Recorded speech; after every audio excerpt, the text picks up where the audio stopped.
Right then, welcome back to the channel. This is the player ratings for Manchester United's victory over Liverpool at Anfield, our first in a decade. Hit subscribe if you're new, drop a like, get involved in the comments. I want to know who you thought was man of the match and why. Don't just put a name, put some effort into it. Let's say why. Let's get some discussion going in there. Stick around because not only do we just give player ratings, but we delve into the data of every single one as well and try and put a little bit of context on it. Do this every week. No one watches when we lose, but we've won, so let's get stuck in and come and join in, get involved in the comments. So we'll start with the goalkeeper like we always do.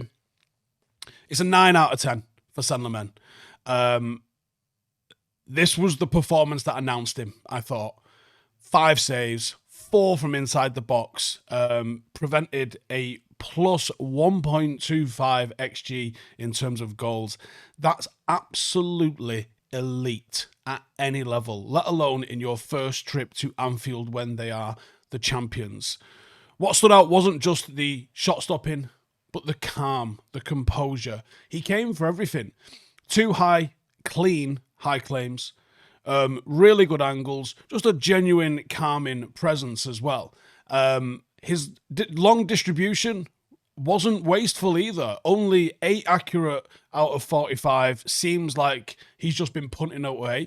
But Amorim's come forward and told us that this was part of the plan in the attempt to draw the likes of Van Dijk out of their line and win the second balls, the likes of Mbuemo hunting for those. It all starts with Saint Lemain's long kick as well. The striking technique, the easy power, getting United up the pitch in one movement. He is athletic, he is brave, he looks composed. We have not had a keeper like this since prime David De Gea. I am so happy that we have got this kid, and I still think that there's loads of areas that he can probably improve. But right now, we've seen 2 near flawless performances from him in 2 appearances. That is a hell of a start. So well done and welcome to United. Next up, Matthijs de Ligt. I think it was an 8 out of 10.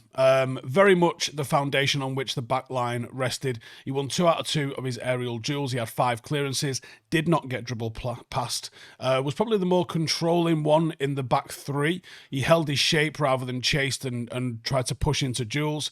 When Gakpo sort of drifted centrally, he held his line. He was reading danger before it happened. The only blemish is that he missed a header from a set piece. Didn't result in a goal, but still, he probably could have done a little bit better with that. Defensively, he was everything that you'd expect. And I think he's had such a good season. It's going massively under the radar because United's overall results aren't there. But I thought he was great. And the partnership that he's developed with Maguire is very interesting. Maguire's allowed to attack, and De Ligt tends to sweep. And that's interesting because that's the opposite of what happens when De Ligt is playing with someone like a Lenny Euro. So the fact that he's got that duality in him, real leadership and real calmness.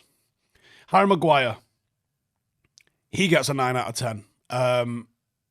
If Lemens is a hero, Maguire is a hero.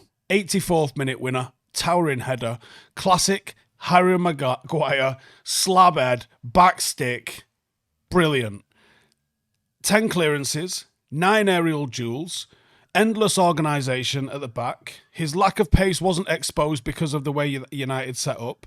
From scapegoat to symbol, every single time Liverpool loaded crosses, Maguire attacked them. His positioning was bang on, his communication was constant, there was a real level of assurance in this. And even though Liverpool were getting shots off and even though Lemens was making saves, at no point was I thinking, Christ on a bike, we're not getting away with this here.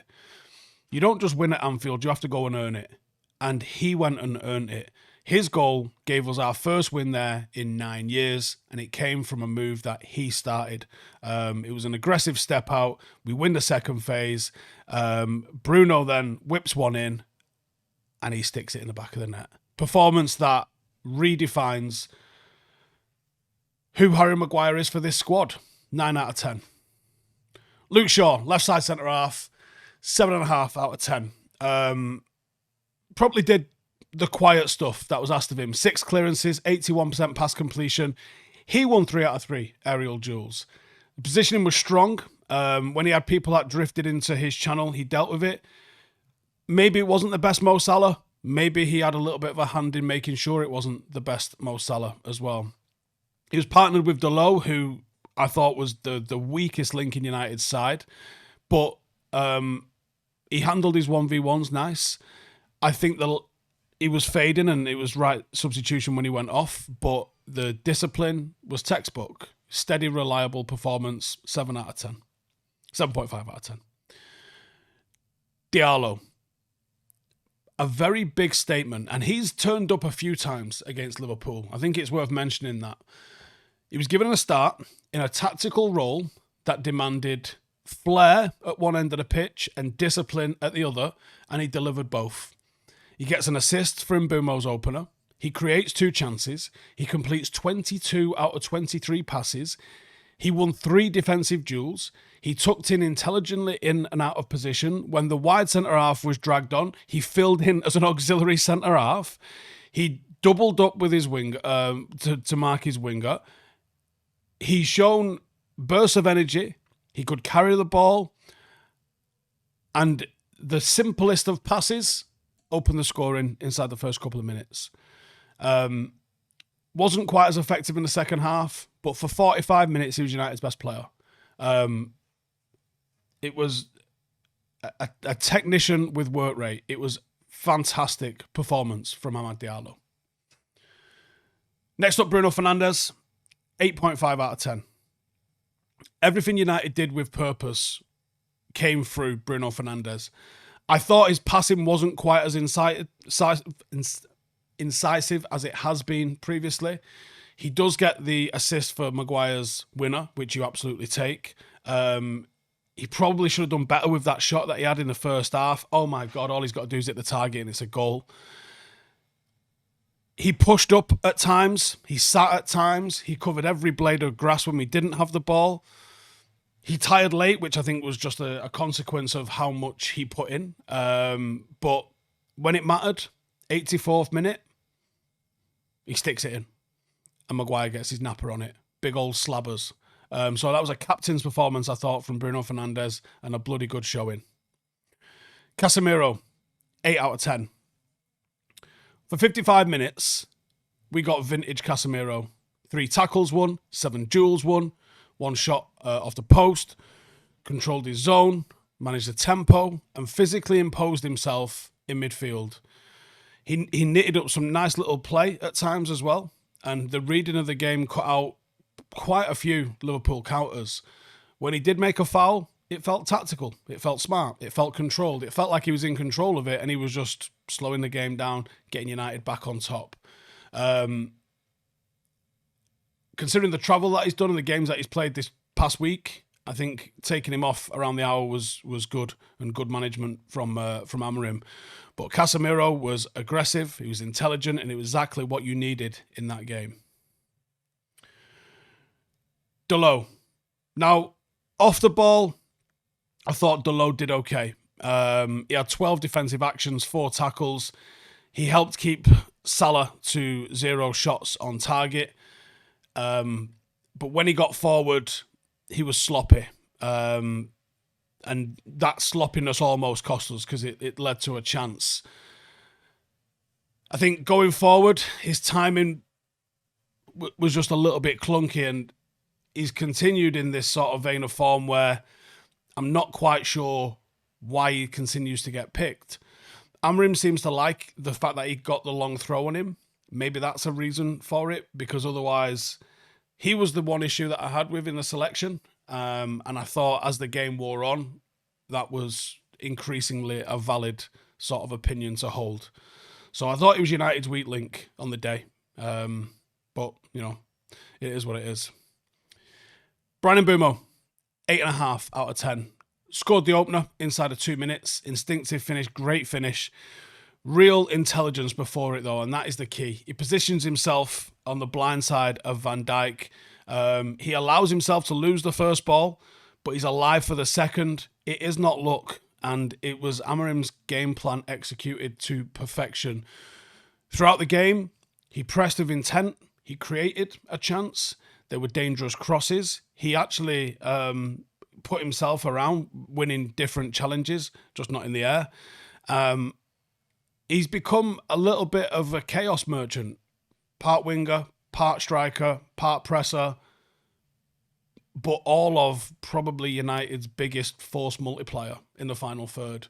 He forces defenders into decisions that they don't want to make. He is a match winner through mentality and movement, and he is an absolute weapon that United have to yield and wield correctly. Mason Mount. I'm going to say 7.5 for Mason Mount. Played as the third forward and was very fluid. Sometimes he'd be part of the midfield three, sometimes he'd be part of the forward three. And it was definitely more structural than creative. He didn't complete a lot of passes, but he did create one big chance. It was all about the work off the ball. He was given the task of making sure Liverpool's double pivot didn't really get any sort of rhythm going in the game, prevented clean progression, and kept dragging Konate wide in the build-up.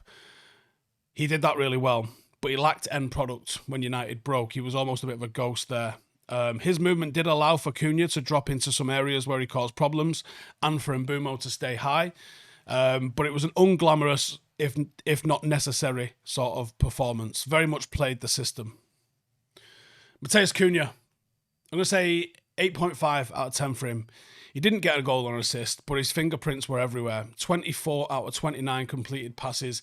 He was beating men. He had 2 successful dribbles. He carried United up the pitch repeatedly. And his ability to drop, to receive under pressure, to turn defenders and create breathing room, and even to switch it to the opposite flank and find space for us. He was doing what Amorim loves. He's a forward that is both press resistant and unpredictable. He was linking it nice with Bruno and Mbuemo. His ball retention on the half turn was drawing fouls, and it was a maverick performance in the best sense, because it wasn't like a selfish sort of maverick performance. It was one that was bringing unpredictability to a structure of a team, which is hard to explain, and I don't think I'm quite articulate enough to explain it. It was a good performance. Let's just keep it at that. To the substitutes then, Manuel Ugarte came on for half an hour for Casemiro, made 7 out of 7 passes, 3 defensive interventions, and even though I thought he was a bit giddy sometimes with his press, he did shield that back line quite well as we got into the 8 minutes. Still not seeing where 8 minutes of stoppage time came from, by the way. So 7 out of 10 for Manuel Ugarte. 7.5 for Patrick Dorgu. Defensively fearless, 3 tackles, 1 last man block. Endless energy when he came on, absorbed that late Liverpool overload and still found time to carry the ball forward. Love that. Lenny Yoro came on late, 14 minutes, won 1 key header, helped sort of compress the box in the final stage. Limited, but didn't really put a foot wrong, so 6.5. Same with Mainoo, came on at the same time. Barely involved in possession, but quite tactically disciplined, covered in the spaces that he needed to. Very small part, but very mature sort of cameo. And then Benjamin Sesko got around about 20-odd minutes or so. He offered presence, didn't really see a lot of service. He worked hard defensively, and he was quite important on those defensive set plays. That was a performance that was 6.5, in case I've not said that for Sesko. He was sacrificed for shape. It was a team role over any sort of individual shine. But that is how you do it if you want to go and win at Anfield. That's the player ratings and the data for that game. Please let me know who your man of the match was. I don't know who to give it to, whether it's Lamens or Maguire. I'm leaning towards San Lamen, but you don't win it if Harry don't score that goal. So let me know in the comments, Maguire or Lamens, who would you go for? I'll see you in the next one. Laters. Hey, thank you for watching the video. If you are new around these parts, then don't forget to subscribe. My channel is proudly supported by my community on Patreon. If you'd like to get a little bit of extra content, a Discord group, meetups, 5-a-side games, weekly podcasts, behind the scenes, and even an occasional bit of transfer news as and when I get it, then for the price of a pint, you can show your appreciation for the content that we make and get some goodies for doing so as well. Check the link in the description or click the button right here. You'll also find all of my socials here too if you want to follow me on any of those platforms. Nice one.